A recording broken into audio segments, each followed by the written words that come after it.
사랑의 아버지 하나님, 참으로 감사드립니다. 지난 한 주간도 저희들 주님 날개 품 안에 온전히 품어주시고 환난 많고 풍파많은 세상 가운데서도 주의 사랑하는 백성들 한 영혼 한 영혼을 주님의 생명싸개 안에 품어주시고 눈동자와 같이 보호하여 주셨다가 이 시간 주의 전으로 우리의 발걸음을 인도하시니 참으로 감사를 드립니다.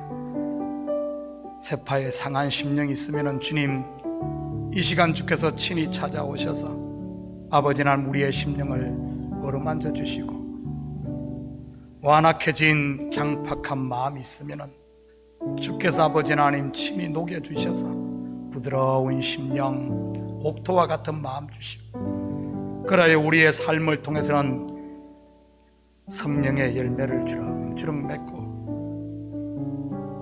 참으로 손에 손을 잡고 서로 합력하여 하나님 나라를 세워가는 우리 식구들 되게 도와주시옵소서.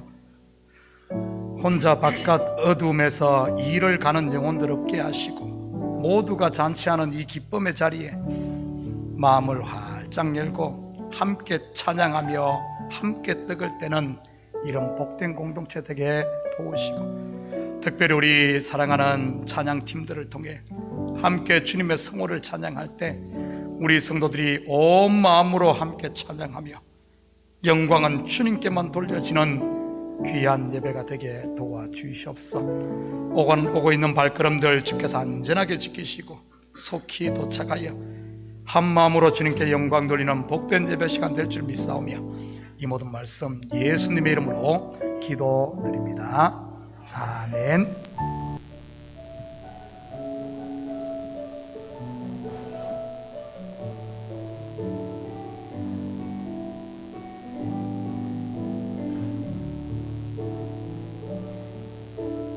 닫혀진 마음에 주님의 사랑은 빛이 되어 만져주시고 절망의 땅에도 주님의 사랑은 그의 나라 공개하시네. 지나간 날보다 허락한 오늘에 또 새로운 은혜 주시니 영원히 빛나는 그 사랑 안에서 나의 삶은 완성되어 가네. 소망 없는 인생의 아픔 속에도 내 아버지 주님의 사랑 노래하리라. 세월 지나 세상이 끝나가네도 나 오직 주를 찬양하리라. 닫혀진 마음에 닫혀진 마음에 주님의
잡음을 알고 그물의 근심을 알며 소망 그 기쁜 길로 가기 원하네. 다시 한번 삶의 작은 일에도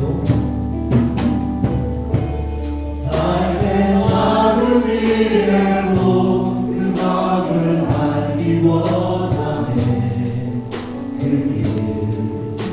그 좁은 길로 가기 원해. 나의 작음을 알고 그분의 크심을 알며 소망 그 깊은 길로 가기 원하네.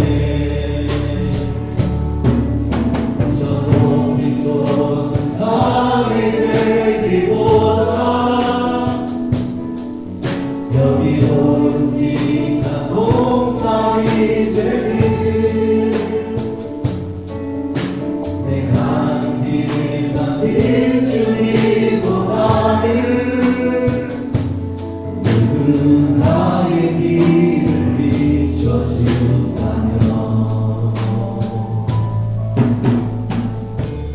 내가 노래하듯이 또 내가 얘기하듯이 살길 이렇게 주기 원하네. 살 때 한 절이라도 그물을 담기 원하네.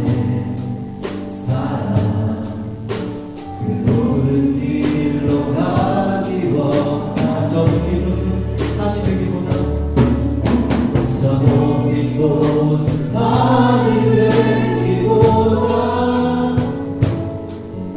여기 오직한 동산이 되길. 내 가는 길만 비추기보다는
주님 내게 오라시니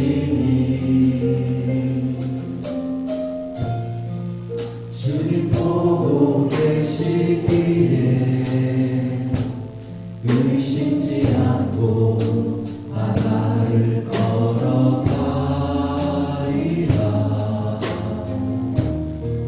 주님 보고 계시기에 주님 여기 계시기에 주님 여기 계시기에 이 깊은 바다가 반석이 되고 주님 여기 계시기에 반석 위를 내가 걸어가리라. 주님 여기 계시기에 저러진 파도가 반석 위를 메고 주님 여기 계시기에 반석 위를 내가 걷습니다. 주님 나를 부르시니 두려움 없이 배에서 나아가리라. 주님 나를 부르시니 주님 내게 오라시니 주님 보고 계시기에 의심치 않고 바다를 걸어가리라. 주님 보고 계시기에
같이 마음을 모아서 오늘 주일 예배를 통해서 하나님께서 허락하시고자 하는 귀한 생명의 말씀들, 은혜의 환경들, 기도의 응답을 위해서 다 같이 기도하시겠습니다. 사랑이 많으신 아버지 하나님, 은혜를 감사합니다. 오늘도 평안히 좋은 주일을 허락하시고 주임 전으로 발걸음을 인도하시어 하나님께 예배드릴 수 있는 귀한 은혜를 허락하셨습니다. 하나님, 예배 시간을 통해서 하나님께서 예배해 놓으신 귀한 생명의 말씀을 받는 시간이 될 수 있도록 인도하여 주시옵시고, 이 말씀을 우리 삶 속에 지켜 준행함으로 말미암아 말씀 가운데 기쁨과 참 자유와 신앙의 행복을 누릴 수 있는 귀한 생명의 말씀을 허락받을 수 있도록 인도하여 주시옵소서. 하나님, 저희 성도님들을 위해서 하나님 오늘 또한 어떠한 축복의 은혜의 환경들을 예배 놓으셨습니까? 그 은혜의 환경들을 받아 누리는 예배 시간, 또한 하나님께서 저희들 마음속에 간절하게 기도하는 그 기도의 제목들이 응답받는 기도의 응답을 허락받을 수 있는 시간 될 수 있도록 오지어 축복하시고 인도하여 주시옵소서. 여러 가지 사정으로 이 자리에 참여하지 못한 우리 성도님들, 어느 자리에 어느 상황에 있든지 동행하여 주시옵시고 동일한 은혜로 함께 하여 주시며, 오늘 이 예배 시간을 통해서 우리 성도님들에게 귀한 은혜, 축제의 은혜 예배 시간이 될 수 있도록 인도하여 주시옵소서. 예수님의 이름으로 기도합니다. 아멘.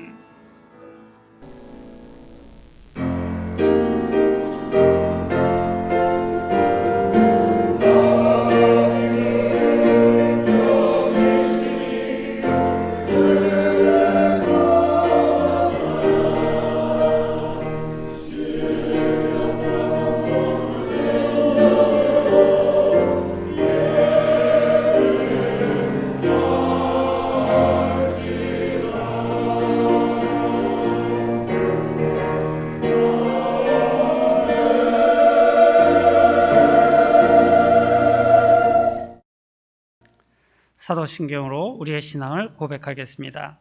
전능하사 천지를 만드신 하나님 아버지를 내가 믿사오며 그 외아들 우리 주 예수 그리스도를 믿사오니, 이는 성령으로 잉태하사 동정녀 마리아에게 나시고 본디오 빌라도에게 고난을 받사 십자가에 못 박혀 죽으시고 장사한 지 사흘 만에 죽은 자 가운데서 다시 살아나시며 하늘에 오르사 전능하신 하나님 우편에 앉아 계시다가 저리로서 산자와 죽은 자를 심판하러 오시리라. 성령을 믿사오며 거룩한 공예와 성도가 서로 교통하는 것과 죄를 사하여 주시는 것과 몸이 다시 사는 것과 영원히 사는 것을 믿사옵나이다. 아멘. 자리에 앉아주시기 바랍니다.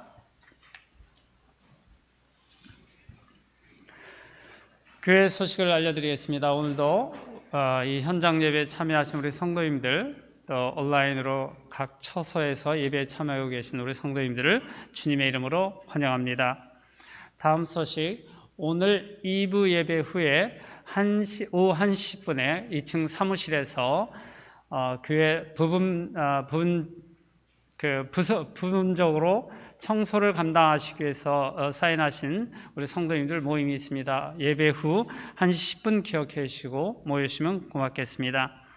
다음 소식, 다음 주일 11월 14일이 되겠습니다. 다음 주일에 성례식이 있습니다. 세례 및 성천이 있는데요.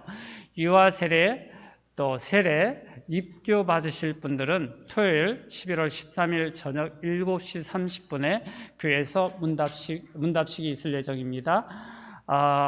원하시는 분들은 미리 박수지 목사님에게 신청해 주시면 좋겠습니다. 다음 소식, 다음 주일 2부 예배 후에는 각부 부장단 모임이 교회에서 있습니다. 그리고 그날 저녁에는 참목장 리더 모임이 줌으로 온라인에서 있을 예정입니다. 시간은 다음 주일 정확한 시간은 알려드리도록 하겠습니다.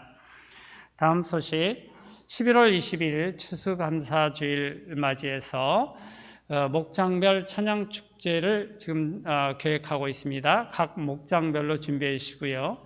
몇 번 말씀드렸지만 혹시 인원이 적으면 다른 목장하고 연합해서 하시는 것도 좋을 것 같고요. 그 다음에 그 목장 리더들께서는 혹시 찬양대에 참여하시는 찬양곡 제목을 아직 올려주시지 않으신 분들은 가능한 한 빠른 시간 안에 우리 찬양 목장 리더 모임에 올려주시면 좋겠습니다. 그리고 그날 21일 날 찬양 축제 대회를 하는 그 주일에는 일부 예배는 정상적으로 드려짐을 참조해 주시기 바랍니다. 올해 다니엘 특별 새벽 기도회는 11월 28일부터 12월 4일까지 한 주간 갖도록 하겠습니다. 위에서 기도해 주시고 많은 참석해 주시면 좋겠습니다. 오늘 식사 후 뒷정리는 참목장 8번과 참목장 9번에서 담당해 주시겠습니다. 다음 주 전교인 성경 읽기는 데살로니가 전서 1장부터 디도서 3장까지입니다.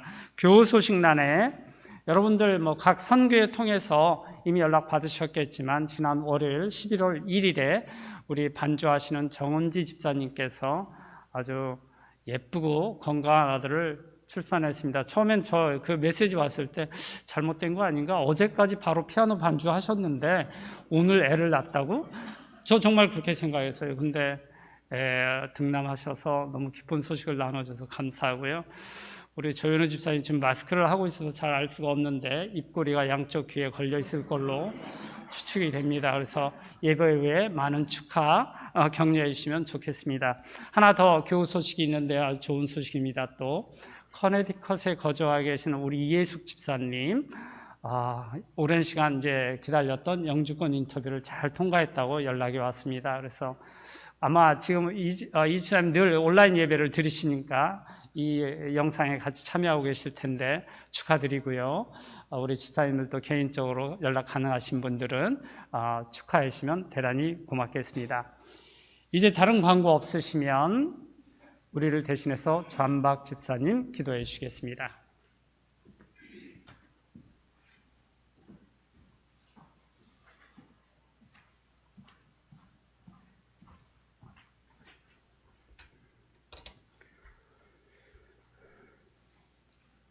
온 우주 만물을 창조하시고 주관하시는 지극히 크고 높으신 그 하나님을 찬양합니다. 한없이 신기하고 아름다운 이 하나님의 지으신 만물들을 볼 때마다 할렐루야, 우리 영혼이 끝없는 기쁨의 찬양과 영광을 하나님께 올려드립니다. 하나님 감사합니다. 하나님을 모르던 우리에게 찾아오셔서 우리의 눈을 띄워주시고 하나님 아버지를 알게 하신 그 주님의 은혜에 감사드립니다. 그 십자가의 사랑과 주님의 은혜에 감사드리며 오늘 여기 우리 온 성도들이 예배당에 모여 찬양대와 성가대와 함께 두 손을 활짝 펴고 기쁨의 찬양을 올려드립니다. 주님 기뻐 받아 주시옵소서. 주님, 지난 한 주 동안 세상에서 바쁜 시간들을 보내고 다시 십자가 앞에 섰습니다. 우리 영혼을 깨끗이 써주시고 우리에게 주시는 영원하신 하나님의 뜻을 다시 기억하게 하여 주셔서 다음 한 주에도 어느 곳에 있든지 하나님의 천국을 맛보며 세상을 이겨내는 한 주가 되게 하여 주시옵소서. 추수감사절 찬양을 준비하는 목장들을 축복하여 주셔서 준비하는 동안에 주님의 사랑이 넘치는 성도들의 교제가 되게 하여 주시고 하나님께 기쁨을 드리는 찬양이 되게 하여 주시옵소서. 하나님, 건강의 문제로, 경제적인 문제로, 자녀들의 문제로, 여러 문제들로 힘든 시간을 보내는 성도들도 있습니다. 그 힘든 시간을 지나는 동안에 믿음 잃지 않도록 하나님 옆에서 지켜주시고 지금까지 우리와 함께 동행하셨던 그 신실하신 하나님을 의지하며 다시 일어설 수 있도록 도와주시옵소서. 주님을 붙들 수 있는 용기를 더하여 주시옵소서. 이제 문 목사님을 통하여 하나님의 말씀을 듣습니다. 성령님 이곳에 함께하여서 담대하게 하나님 말씀이 선포되게 하시고 온 성도들의 마음을 활짝 열어주셔서 마음을 온전히 깨달아, 말씀을 온전히 깨달아 하나님께 한 걸음 더 나아가는 예배가 되게 하여 주시옵소서. 예배를 위하여 각 처소에서 봉사하시는 손길들의 주님의 주시는 기쁨이 충만하게 하여 주시고 예배의 시종을 주님께 의탁하오며 우리 주 예수님 이름으로 기도드립니다. 아멘.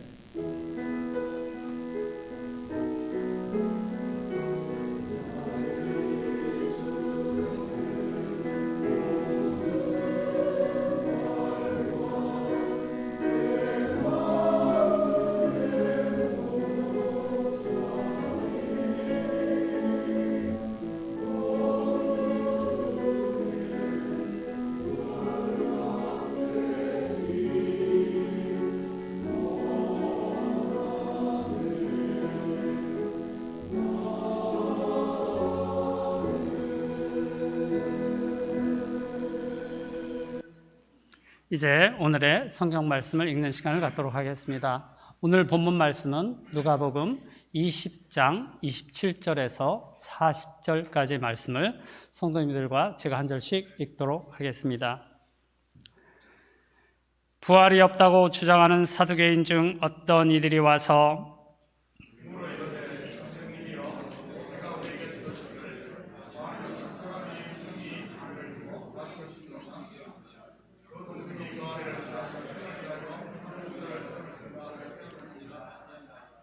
그런데 7형제가 있었는데 마지가 아내를 취하였다가 자식이 없이 죽고 7이 다 그와 같이 자식이 없어 죽고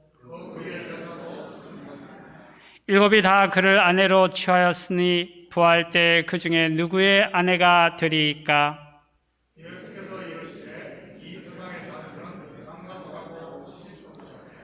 저 세상과 및 죽은 자 가운데서 부활함을 얻기에 합당히 여김을 받은 자들은 장가가고 시집가는 일이 없으며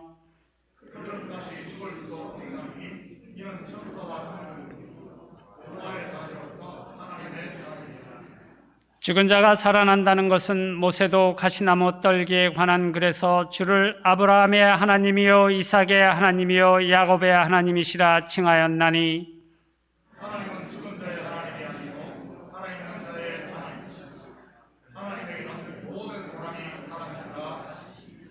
서기관 중 어떤 이들이 말하되 선생님 잘 말씀하셨나이다 하니 아멘. 이제 드려진 헌금을 봉헌하겠습니다.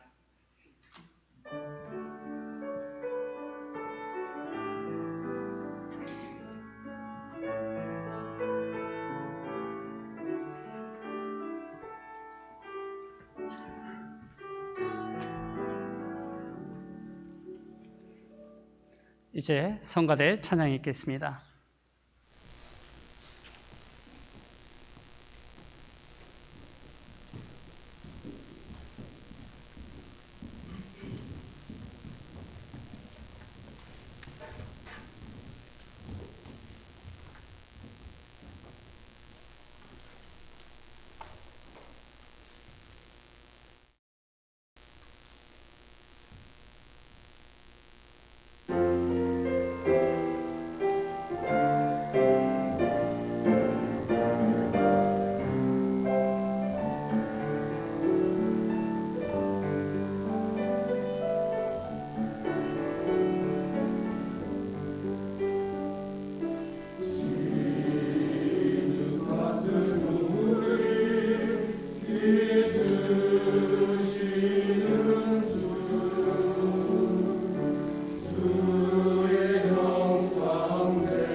하나님께 드려진 예물 위해 같이 기도드립니다.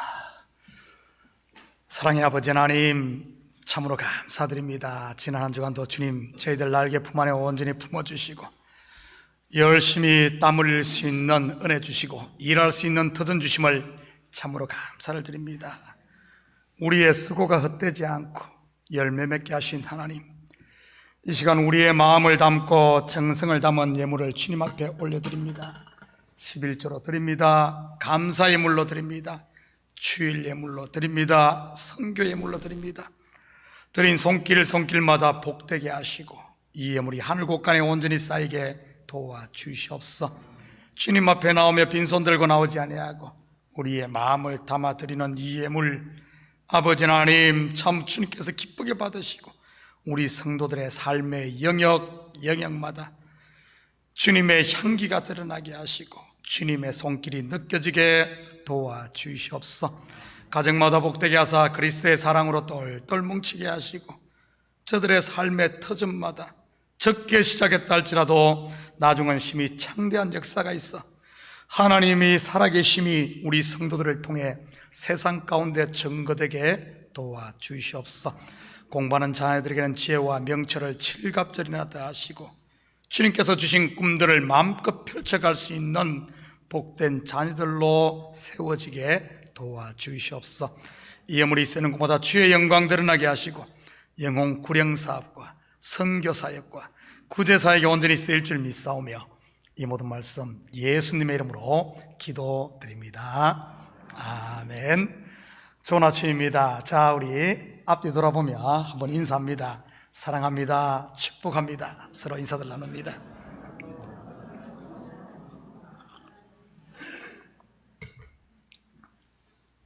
지난 주일 아침에 한국에 계신 형님으로부터 카톡 한 통이 왔습니다.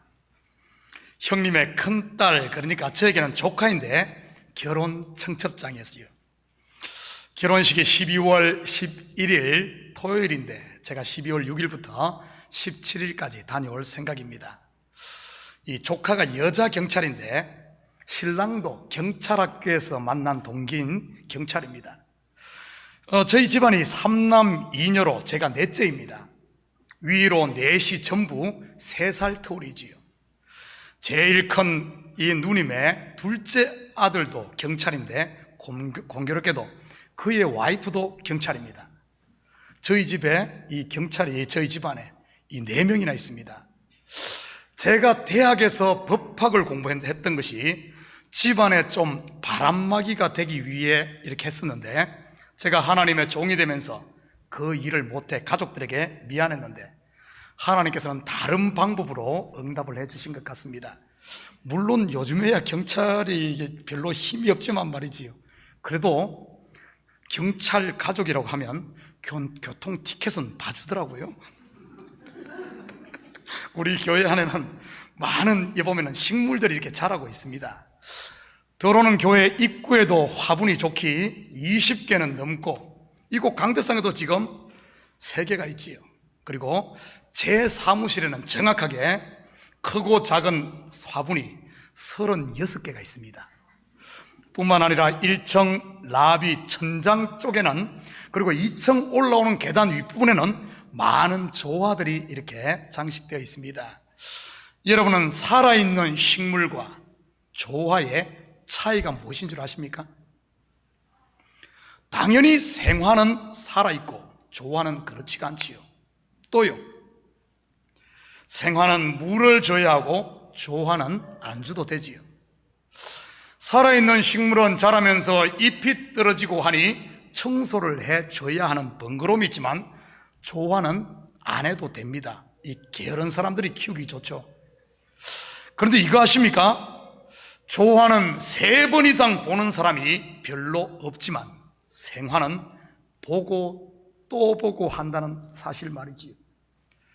조화는 조금만 지나면 실증이 나는데 생화는 평생 봐도 실증이 나지 않는다는 사실입니다. 그래서 우리 교회도 생화를 천장에 올려놓지 않고 조화를 올려놓았습니다. 왜냐하면 거기 생화 본다고 계속 쳐다보다가 혹시 계단에서 구를까 걱정이 돼서 말이지요. 조화는 금방 실정이 나는데 왜 생화는 실정이 나지 않고 사람들의 눈길을 끄는 것일까요? 바로 조화와는 달리 살아있는 식물은 성장하고 변화하기 때문입니다. 새 잎이 솟아나면 오래된 잎은 떨어지고, 그러다가 때가 되면 꽃이 피고 또한 지기도 하지요. 어떤 식물은 열매를 맺기도 합니다. 키가 자라고 줄기가 굵어지면 때론 화분을 더 큰 것으로 갈아주기도 해야 합니다. 여기에 있는 이 아이비도 분명 내년 이맘때쯤에는 아마 밑에 받침대까지 다 이렇게 덮지 않을까 생각을 합니다. 그렇다면 여러분의 신앙은 아무도 쳐다보지 않는 조화형 신앙입니까? 아니면 매일 변화하고 자람으로 꽃을 피우고 향기를 내는 살아있는 생화형 신앙입니까?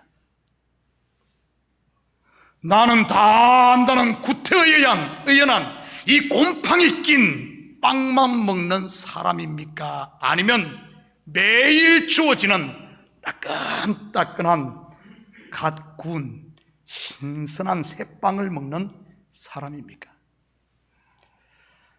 혹시 지금까지 말라 비틀어진 빵 조각 혼자 구석에서 뜯고 계셨다면 그런 것은 이제 생지에게나 줘버리시고 하나님이 주시는 신선한 새빵을 드실 수 있기를 축복합니다. 자, 오늘 본문의 이야기는 부활과 관계된 이야기입니다. 자, 우리 27절 같이 봅니다. 부활이 없다고 주장하는 사두개인 중 어떤 이들이 와서 33절 한 절 더 봅니다. 일곱이 다 그를 아내로 취하였으니 부활 때 그 중에 누구의 아내가 되리까? 이 두 문장을 가만히 보면 뭔가 잘 매칭이 되지를 않는 것을 발견하게 됩니다. 부활이 없다고 주장하는 사두개인들이 부활 때에 어떻게 되겠느냐는 질문을 하니 말이지요. 한마디로 현란한 말솜씨를 가지고 이러이러하니 부활이 허구 아니냐 하고 예수님께 따지는 것이지요. 이러한 그들의 질문에 예수님이 어떻게 대답했을까요? 부활이 있다를 증명하려고 했을까요? 여러분, 얼핏 보면 그렇게 보입니다. 그렇지만 조금만 성경을 깊이 자세히 보면 부활이 있다, 없다를 증명하려고 한 것이 아니라 부활이 무엇이며 부활의 삶이 어떤 것인가를 말하고 있는 것입니다. 여러분에게 묻겠습니다. 여러분은 부활을 믿습니까? 절반은 안 믿는 것 같아. 우리 교회에 뭐 사두개인들이 와 있나? 다시 묻겠습니다. 여러분은 부활을 믿습니까? 그렇다면 더 이상 부활이 있니 없니 하는 사두개인의 말장난에 놀아나지 말고 바로 예수님께서 말씀하시는 부활의 삶이 무엇인지 살펴보도록 하겠습니다. 먼저 본문의 진위를 더 확실하게 하기 위해 결론부터 보도록 하지요. 사두개인들이 부활을 가지고 예수님을 책잡으려고 왔다가 어떻게 됩니까? 40절입니다. 그들은 아무것도 감히 더 물을 수 없음이더라. 한마디로 예수님 책잡으러 왔다가 자기들만 덩신된 꼴이지요. 그런데 이 상황을 옆에서 지켜보던 사람들이 있었습니다. 바로 서기관들이지요. 당시 서기관들은 대부분 바리새인들이었습니다. 물론 바리새인들은 부활을 믿고 있었습니다. 그러다 보니 바리새인들과 사두개인들은 물과 기름처럼 섞이지 않고 서로 대립관계에 있었지요. 이러한 모습을 잘 보여주는 것이 사도행전 23장 6절에서 9절입니다. 저와 여러분이 한 절씩 나누어서 읽습니다. 바울이 그 중 일부는 사두개인이요 다른 일부는 바리새인인 줄 알고 공회에서 외치르되 여러분 형제들아, 나는 바리새인이요 또 바리새인의 아들이라. 죽은 자의 소망 곧 부활로 말미암아 내가 신문을 받노라.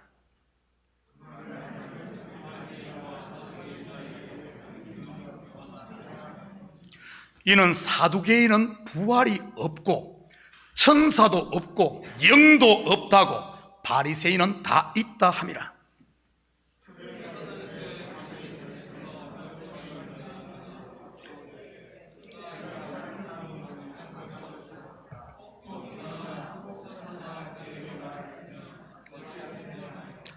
복음을 전하는 사도 바울을 고소하기 위해 적과의 동침까지도 마다하지 않은 이 두 그룹. 그런데 바울이 부활을 믿는다고 하자 어떤 일이 일어났습니까? 예수를 전하는 바울을 죽이겠다고 손발 걷어붙인 바리새인들이 오히려 바울을 감싸고 돕니다.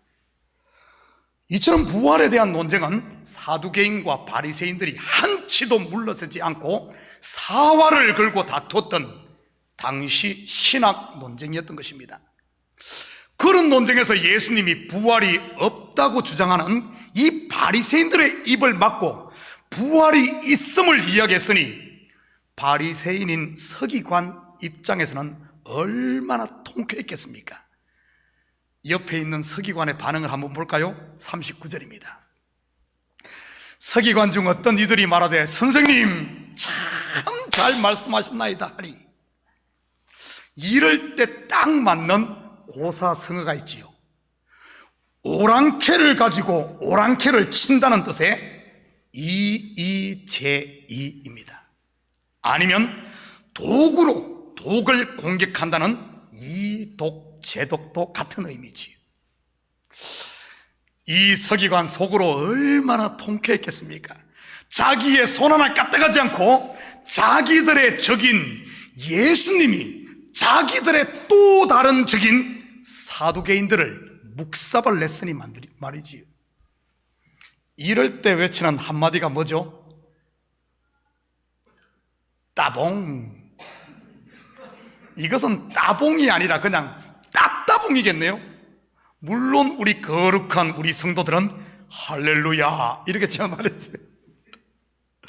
이렇게 속에서를 쾌재를 부르고 있는 서기관에게 하신 예수님의 말씀을 볼까요? 누가복음 20장 46절에서 47절입니다. 긴 옷을 입고 다니는 것을 원하며 시장에서 문안받는 것과 회당의 높은 자리와 잔치의 윗자리를 좋아하는 서기관들을 삼가라. 그들은 과부의 가산을 삼키며 외식으로 길게 기도하니 그들이 더 엄중한 심판을 받으리라 하시리라. 무슨 말입니까? 부활을 믿고 부활을 소망하고 부활의 목숨까지 걸고 산다는, 그러면서 큰 소리 치고 있는 이 서기관. 그런데 그들의 삶의 실상은 이 세상 것에만 올인하고 있었던 것이지요. 아예 저 세상에는 관심도 없고 말이지요. 부활을 다 믿는다고 하셨죠? 혹시 내 속에 부활을 다 믿는다고 하면서 오늘 이 서기관의 모습은 내 속에 없습니까? 하늘에 소망을 두고 산다고 하면서 조금만 자기를 알아주지 않아도 삐져버리고, 둘만 모여도 자기가 대장을 해야 직성이 풀리고, 남이야 죽든 말든 어떻게든 자기 것 하나라도 더 챙기려고 하고, 자기의 옳음을 인정받기 위해 온 교회를 팔아버리고, 한마디로 자기밖에 모르는 신앙의 행태들 말이지요. 부활이 없다고 주장하는 사두개인보다 말은 부활을 믿는다고 하면서 삶으로 부활을 부정하는 이 바리새인들 서기관이 더 나쁜 인간들 아닌가요? 뭐 알고 보면 사두개인이나 서기관이나 피장파장이지만 말이지요. 제가 요즘에 설교하면서 설교를 너무 어렵게 한대. 여러분 못 알아듣겠어요? 피장파장 뭔 말인지 못 알아듣겠어요? 그냥 영어로 말씀드릴게요. 쌤쌤. 그냥 쌤쌤이다 그냥. 그렇다고 또 설교에서 맨날 쌤쌤 이럴 수는 없잖아요. 목사가 그래도 좀 이렇게. 그렇다면 과연 부활의 삶이란 무엇을 말하는 것일까요? 34절 35절입니다. 예수께서 이르시되 이 세상의 자녀들은 장가도 가고 시집도 가되 저 세상과 및 죽은 자 가운데서 부활함을 얻기에 합당히 여김을 받은 자들은 장가가고 시집가는 일이 없으며, 먼저 여기서 예수님은 이 세상과 저 세상을 말하네요. 그렇다면 이 세상은 무엇이고 저 세상은 무엇일까요?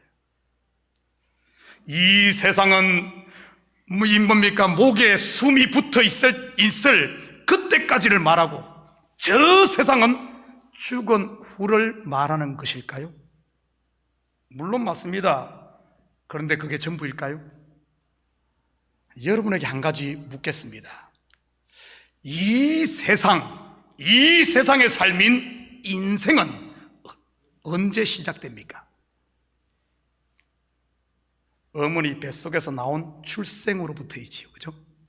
그렇다면 저 세상의 삶인 영생은요? 아이고 이제 가면 어제 오나 이러면서 죽어서부터입니까? 의사가 사망 진단서에 사인한 때부터입니까? 다시 묻겠습니다.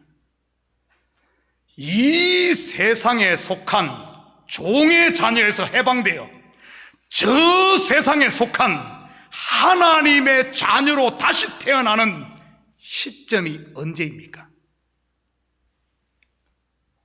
바로 예수 그리스도를 영주로 영접하고 성령을 받은, 다시 말해 거듭난 그 시점 아닌가요? 지난번 설교에서 말씀드렸듯이 성경의 언어는 우리가 아는 국어사전적 의미와 일치하지 않는다고 했습니다. 성경에서 산자와 죽은 자의 구분이 세상에서 말하는 숨을 쉬느냐 아니면 숨을 쉬지 않느냐 입니까? 아닙니다. 그렇다면 누가 산자입니까? 그리스도 안에 있는 자이지요. 확인합니다. 요한복음 11장 25절 26절입니다. 예수께서 이르시되 나는 부활이요 생명이니 나를 믿는 자는 죽어도 살겠고 무릇 살아서 나를 믿는 자는 영원히 죽지 아니하리니 이것을 내가 믿느냐. 여러분은 산자입니까? 아멘이 작은 거 보니까 다 죽은 자요? 여러분은 산자입니까? 여러분이 숨 쉬고 있어서 산자가 아니라 그리스도 안에 있기 때문에 산자인 줄 믿습니다. 그렇다면 누가 죽은 자입니까? 공동묘지에 있는 시체들입니까? 아닙니다. 성경에서 말하는 죽은 자는 바로 그리스도 밖에 있는 자들이지요. 맞습니까? 그래도 모르겠어요. 그리스도 밖에 있는 것이 죽은 자입니다. 비록 두 눈을 멀쩡히 뜨고 코로 숨을 씩씩거리며 들어마시고 내뱉고 100번 아니 1000번을 한다 할지라도 그 속에 예수의 영이 없으면 그것은 죽은 것입니다. 구원받기 전에 여러분은 어디에 있었습니까? 그리스도 안입니까? 그리스도 밖입니까? 당연히 그리스도 밖이지요. 그리스도 밖에 있는 것을 무엇이라고 했죠? 저주와 심판 아래 있는 자, 곧 죽은 자이지요. 맞습니까? 그렇다면 죽음에서 살아나는 것이 무엇입니까? 바로 부활이지요. 그래서 예수님께서 내가 부활이요 생명이라고 한 것 아닙니까? 내 안에 있는 게 부활이요, 내 안에 있는 게 살아난 자요, 내 안에 있는 그것이 바로 생명이라는 이 말입니다. 그래서 예수 안에 있는 자는 영원히 죽지 않는 영생을 사는 것이고요, 나를 믿는 자는 죽어도 살겠고, 이 말은 죽어야 산다는 의미를 그 속에 내포하고 있습니다. 그래서 예수님께서 나사로가 죽을 때까지 기다린 것 아닙니까? 일부러요. 왜냐하면 죽어야 사니까요. 아브라함에게 아들 준다고 해놓고 24년 동안 주지 않은, 왜 그렇게 주지 않은 것일까요? 죽어야 사니까요. 그래서 그의 육신이 죽을 때까지 일부러 기다린 것 아닙니까? 99세에 행한 아브라함의 할례가 그것을 말해주는 것이고 사라의 태가 다친 것이 그것을 말해주는 것 아닙니까? 죽어야 사는 것 말이지요. 왜 하나님께서는 유능하고 패기 넘치는 40세의 모세를 쓰지 않고 40년간을 광야에 처박아 그냥 말도 제대로 못하는 왜 그렇게 만든 것일까요? 바로 죽어야 사는 것을 가르치기 위함이지요. 고린도전서 15장 31절입니다. 형제들아, 내가 그리스도 예수 우리 주 안에서 가진 바 너희에게 대한 나의 자랑을 두고 단언하노니 나는 날마다 죽노라. 왜 사도 바울이 날마다 죽었을까요? 바로 죽어야 사는 것이니까요. 이것이 바로 진정한 부활신앙이요 부활의 삶인 것입니다. 죽어야 사는 것 말이지요. 정리하면 이 세상은 단순히 목숨줄 붙어있는 사람들이 사는 세상만을 말하는 게 아닌 바로 그리스도 밖 율법 아래에 있는 삶을, 그리고 저 세상은 그리스도 안에 있는 영생을 말하는 것입니다. 그렇다면 여러분은 이 세상 사람입니까? 아니면은 저 세상 사람입니까? 아니면 이도 저도 아닌 양다리를 걸치고 있는 사람입니까? 여기도 못 속하고 저기도 못 속하며 구천을 떠도는 존재가 뭐죠? 누가 귀신이래. 혹시 여러분 중에 귀신인 분 있습니까? 이건 농담입니다. 또 이런 것 가지고 우리 목사님 설교 이상해, 이단인가 봐 그러지 마시고요. 예수님이 본문에서 말씀하신 이 세상과 저 세상을 국어사전적으로 이해하시면 안 된다는 말입니다. 성도는 모두 저 세상 곧 하나님 나라를 사는 것이니까요. 거듭난 성도는 이 세상의 자녀가 아닌 저 세상의 자녀 곧 부활의 자녀인 줄 믿습니다. 그런데 이 세상의 자녀들은 시집도 가고 장가도 간다고 하네요. 시집 가고 장가 간다는 말이 무슨 의미일까요? 마태복음 24장 37절에서 39절입니다. 노아의 때와 같이 인자의 임함도 그러하리라. 홍수전에 노아가 방주에 들어가던 날까지 사람들이 먹고 마시고 장가들고 시집가고 있으면서 홍수가 나서 그들을 다 멸하기까지 깨닫지 못하였으니 인자의 임함도 이와 같으리라. 여기에도 보니 장가들고 시집가고 먹고 마시네요. 여러분, 홍수의 실체가 뭡니까? 홍수의 실체, 사도 바울이 그것을 풀어주고 있죠. 바로 예수와 함께 죽고 그리스도와 함께 사는, 다시 사는 세례 아닌가요? 먹고 마시는 것은요, 떡을 먹고 포도주를 마시는 것을 말하지요. 영원히 목마르지 않을 생수이신 성령이 오시기 전까지, 그리고 영생의 떡으로 오신 예수를 진리인 그리스도로 먹기 전까지 먹고 마시는 겁니다. 그렇다면 장가들고 시집가는 것은요? 에베소서 5장 31절 32절입니다.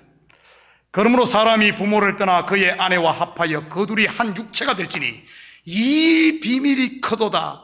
나는 그리스도와 교회에 대해서 말하노라. 바로 저와 여러분이 예수 그리스도를 믿음으로 그와 하나가 될 때까지, 즉 완전히 거듭나기 전까지는 시집가고 장가가는 이 세상이라는 말입니다. 참 신랑이신 예수를 진리로 알기 전까지 말이지요. 사마리아 수가성 여인은 예수님 진리를 만나기 전까지 시집가고 장가가기를 6번을 했습니다. 그런데 참 신랑이신 예수를 만나 그분을 영접한 후에는 더 이상 시집갈 일도 없고 물 길러러 갈 일도 없었던 것이지요. 혹시 여러분 가운데 아직도 시집가고 장가가는 분 있습니까? 이런 육신의 이런 이야기 하는 것 아니에요. 성경은 그런 이야기 아니라 그랬어요. 성경은 전부 복음 하늘의 일을 이야기한다고 했지요. 돈 남편 쫓았다가 명예 남편 쫓았다가 하면서 말이지요. 성당에 갔다가 절간 갔다가 오늘은 여기서 기웃 내일은 저기서 기웃하는 것들 말입니다. 여러분, 그에 비해 저 세상 하나님의 나라 영생을 사는 사람은 어떻습니까? 참 신랑이신 예수를 만나서 거듭난 성도 말이지요. 다시는 시집가는 일도 장가가는 일도 없지요. 왜냐하면 둘이 한 몸이 된 하나이니까요. 내가 네 아내, 네가 내 아내, 하나 된 것 말입니다. 36절입니다. 그들은 다시 죽을 수도 없으니 이는 천사와 동등이요 부활의 자녀로서 하나님의 자녀입니다. 생명 자체이신 예수님과 하나인데 어떻게 다시 죽을 수 있겠습니까? 사도 바울은 로마서에서 이것을 그리스도 예수 안에 있는 자에게는 결코 정죄함이 없다 이렇게 말하고 있습니다. 가끔 성도들로부터 이런 질문을 받습니다. 목사님, 한 번 거듭난 성도 지옥 갈 수 있습니까? 여러분은 어떻게 생각하십니까? 저 세상 사람, 거듭난 하나님의 백성, 그리스도와 결혼해 하나 된 하나님의 사람, 저 사람이 이 세상으로 다시 올 수 있나요? 그리스도와 한 번 결혼한 사람을 사단이 이혼시킬 수 있을까요? 절대 그럴 수 없지요. 사단이 무슨 시어머니입니까? 결혼에 잘 사는 자식 이혼시키게요. 그렇다고 시어머니들 오해하지 마십시오. 가끔 드라마에 보면 그런 뺑덕 어멈 같은 이런 시어머니들이 나오지 않습니까? 여러분, 성경을 바로 아십시오. 바로 내 식으로 알지 말고. 그러니까 평생 신앙생활 하면서 두려움에 쌓여하고 불평과 원망으로 사는 게 불쌍하지 않아요? 평생 신앙생활 천국을 줬는데 은혜를 준데 그 은혜 누리지 못하고 그렇게 사는 것처럼 불쌍한 사람이 어디에 있습니까? 천사와 동등이요, 무슨 말입니까? 천사는 원어로 앙겔로스인데 어떤 존재입니까? 하나님의 뜻을 전달하는 메신저이지요. 천사와 동등이란 말은 물리적인 어떤 모양이나 형태를 말하는 것이 아닌 거듭난 성도는 그리스도의 뜻을 온전히 세상에 전달하는 메신저라는 말입니다. 그래서 사도 바울은 고린도 후서에서 성도들을 향해 너희는 그리스도의 편지라고 한 것 아니겠습니까? 편지, 메신저. 다른 표현을 빌리자면 거듭난 저와 여러분은 바로 그리스도의 향기요, 그리스도의 정인이요, 그리스도의 제자라는 이 말입니다. 천사와 동등이라. 그래서 영혼을 사는 성도는 부활의 자녀요, 하나님의 자녀인 것입니다. 믿습니까? 아멘. 정리하면 예수 그리스도의 보혈의 피로 거듭난 성도는 저 세상 사람으로 그리스도와 한 몸이 된 하나님의 자녀라는 말입니다. 37절, 38절 다 같이 봅니다. 자, 우리 이것은 같이 읽습니다. 이제 설교 끝나갈 때가 다 돼가니까 졸음도 깨울 겸 우리 입으로 고백도 할 겸 한번 같이 읽습니다. 시작. 죽은 자가 살아난다는 것은 모세도 가시나무 뜰기에 관한 글에서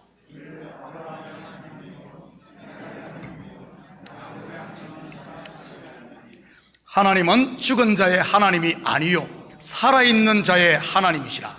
하나님에게는 모든 사람이 살았느니라 하시니.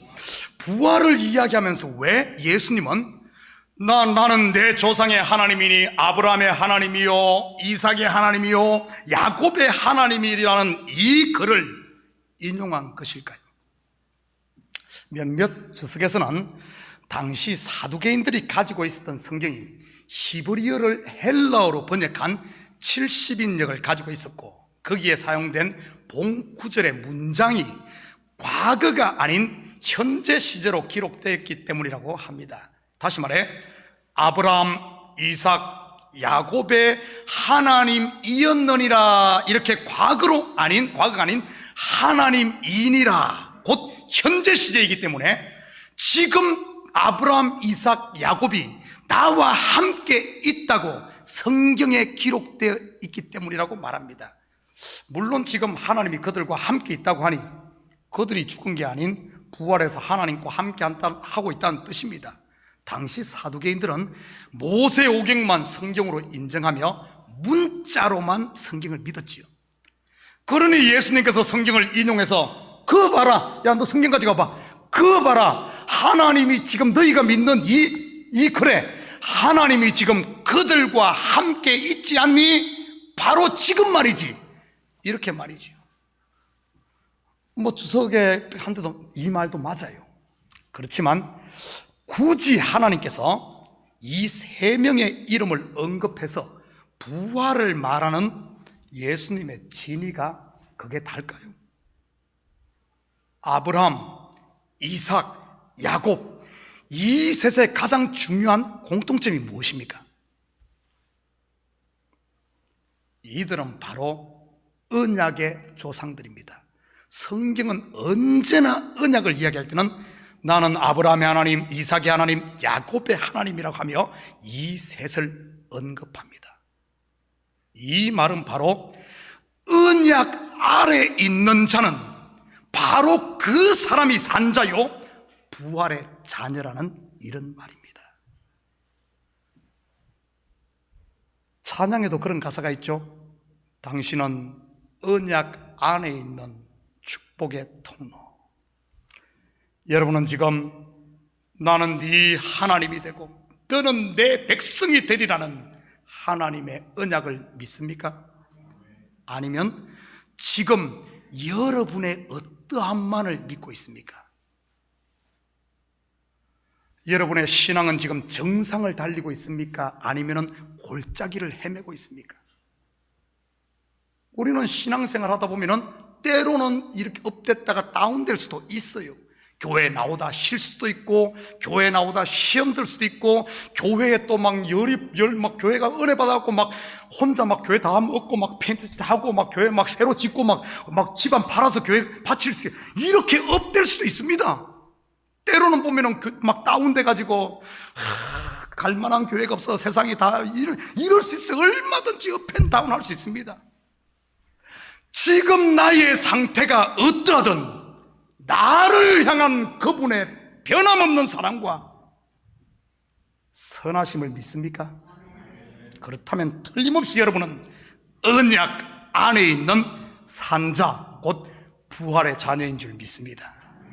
사랑하는 성도 여러분, 예수 그리스도와 함께 죽고 그와 함께 산 저 세상을 사는 부활의 자녀는 긴 옷을 입지 않아도, 시장에서 문안받지 못해도, 교회에서 제일 뒤로 밀려도, 내가 비록 길게 기도하지 못해도, 좀 없이 살아도, 누가 나를 알아주지 않아도 거기에 연연하지 않는 줄 믿습니다. 왜냐하면 그분 한 분이면 족하고 그분 한 분이 바로 나의 전부이기 때문이지. 이 한 주간도 이제는 여러분의 옷소매를 걷어붙이고 문안 대신 예수님이 하신 것처럼 허리에 수건을 두르시고 여러분의 가정과 삶의 현장에서 불평하거나 원망이 아닌 감사와 찬송을 부르며 하나님께서 맺어주신 참교의 공동체 이 지체들과 함께 손에 손을 잡고 하나님이 주신 은혜와 평강 안에서 산자, 곧 부활의 자녀로 사는 복된 한 주간 되기를 주님의 이름으로 축복합니다. 같이 기도하십시다. 사랑의 아버지 하나님, 참으로 감사드립니다. 죽었던 우리를 그리스도의 보혈의 피로 살려서 이제는 이 세상의 삶이 아니라 저 세상 부활의 자녀, 영생의 자녀, 하나님 나라를 살게 하시니 참으로 감사를 드립니다. 아버지야, 어찌 하나님의 자녀가 세상 끝에 매여 종로로 타겠습니까? 이런 어리석음을 우리에게서 내쫓게 하시고 이제는 당당하게 부활의 자녀로 감사하며 찬양하며 세상에 매이지 않고 그리스도의 편지가 되고 그리스도의 향기가 되어 사는 우리 성도들 다 되게 도와주시옵소서. 감사드리며 예수님의 이름으로 기도드립니다. 아멘. 다 같이 우리 자리에서 일어납니다. 찬송 289장 찬송 드리신 후에 축도로 예배를 마칩니다.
이제는 우리 주 예수 그리스도의 은혜와 하나님 아버지의 무한대하신 사랑하심과 성령님의 감화 감동 충만 역사 위로하심이 이제는 더 이상 이 세상에 미련을 두고 사는 삶이 아니라 저 세상 곧 영생의 자녀, 부활의 자녀, 하나님의 자녀로 당당히 그리스도의 향기가 되고 편지가 되고 기쁨이 되며 이제는 세상 것에 대해 하나씩 내려놓고 주님이 기뻐하시는 부활의 자녀 산자로 살길 원하는 사랑하는 성도들 머리 위와 저들 가정회와 사업 위에 그리고 고국에 두은 부모 형제들 머리 위에 이제로부터 영원토록 함께 있을지어다. 아멘.